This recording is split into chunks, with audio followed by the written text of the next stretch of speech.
अगले वर्ष अप्रैल मई में संभावित लोकसभा चुनाव 2024 को लेकर बीजेपी के सामने बड़ी चुनौती है। वह इसलिए क्योंकि 2019 के लोकसभा चुनाव के बाद कई राज्यों में हुए विधानसभा चुनाव में पार्टी को पराजय का मुंह देखना पड़ा था।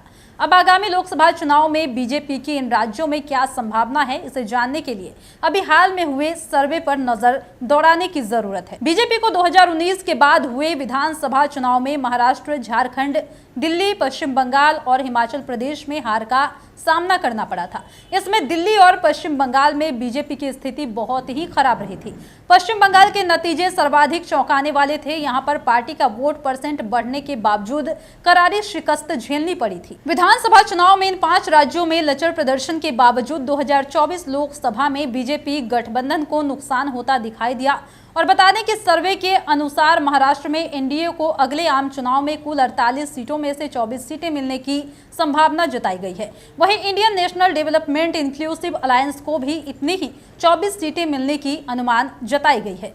बीजेपी ने पिछले 2019 के चुनाव में अकेले दम पर 23 सीटें जीती थी। वहीं अगर झारखंड की बात की जाए तो इस बार के लोकसभा चुनाव में एनडीए को 14 में से 13 सीटें मिल सकती है। पिछले लोकसभा चुनाव में अकेले बीजेपी को 11 सीटों पर जीत मिली थी। सर्वे के अनुसार इस बार केंद्र शासित प्रदेश दिल्ली और पश्चिम बंगाल में भी स्थिति अच्छी नहीं दिख रही। 2024 के चुनाव में दिल्ली में बीजेपी को 5 सीटें मिल रही है। वहीं पश्चिम बंगाल में और अधिक नुकसान होता हुआ दिख रहा है। बीजेपी को 2024 के चुनाव में 42 सीटों में मात्र 12 सीटें पश्चिम बंगाल में मिलने की संभावना जताई गई है। यहाँ ममता के नेतृत्व में विपक्षी गठबंधन इंडिया को काफी फायदा होता दिखाई दे रहा है। इंडिया को यहाँ पर 30 सीटें मिलती हुई दिखाई दे रही है।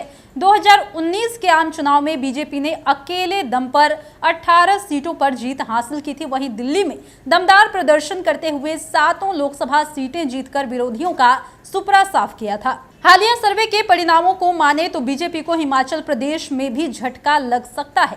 लोकसभा चुनाव 2024 में 3 सीटें मिलने का अनुमान लगाया गया है। वहीं इंडिया को 1 सीट मिलने की उम्मीद है। हिमाचल प्रदेश में 2019 में बीजेपी ने 4 लोकसभा सीटों पर कब्जा किया था। यहां पर विधानसभा चुनाव में भी बीजेपी को करारी हार का सामना करना पड़ा था। बीजेपी को 25 और कांग्रेस को 40 विधानसभा सीटों पर विजय हासिल हुई थी। एक बार फिर से जानते हैं कि अगले वर्ष अप्रैल मई में संभावित लोकसभा चुनाव 2024 को लेकर बीजेपी के सामने बड़ी चुनौती है। वह इसलिए क्योंकि 2019 के लोकसभा चुनाव के बाद कई राज्यों में हुए विधानसभा चुनाव में पार्टी को पराजय का मुंह देखना पड़ा था। अब आगामी लोकसभा चुनाव में बीजेपी की इन राज्यों में क्या संभावना है, इसे जानने के लिए अभी हुए सर्वे पर एक नजर दौड़ानी पड़ेगी। बीजेपी को 2019 के बाद हुए विधानसभा चुनाव में महाराष्ट्र, झारखंड, दिल्ली, पश्चिम बंगाल और हिमाचल प्रदेश में हार का सामना करना पड़ा था। इनमें दिल्ली और पश्चिम बंगाल में बीजेपी की स्थिति बहुत खराब रही थी। पश्चिम बंगाल के नतीजे सर्वाधिक चौंकाने वाले थे। यहां पार्टी का वोट परसेंट बढ़ने के बावजूद करारी शिकस्त भी झेलनी पड़ी थी। विधानसभा चुनाव में इन 5 राज्यों में लचर प्रदर्शन के बावजूद 2024 लोकसभा में बीजेपी गठबंधन को नुकसान होता दिखाई दे रहा है। सर्वे के अनुसार महाराष्ट्र में एनडीए को अगले आम चुनाव में कुल 48 सीटों में से 24 सीटें मिलने की संभावना जताई गई है। वहीं Indian national development inclusive alliance को भी इतनी ही 24 सीटें मिलने के अनुमान है। बीजेपी ने पिछले 2019 के चुनाव में अकेले के दम पर 23 सीटें जीती थी। वहीं अगर झारखंड की बात की जाए तो इस बार के लोकसभा चुनाव में एनडीए को 14 में से 13 सीटें मिल सकती है। पिछले लोकसभा चुनाव में अकेले बीजेपी को 11 सीटों पर जीत मिली थी।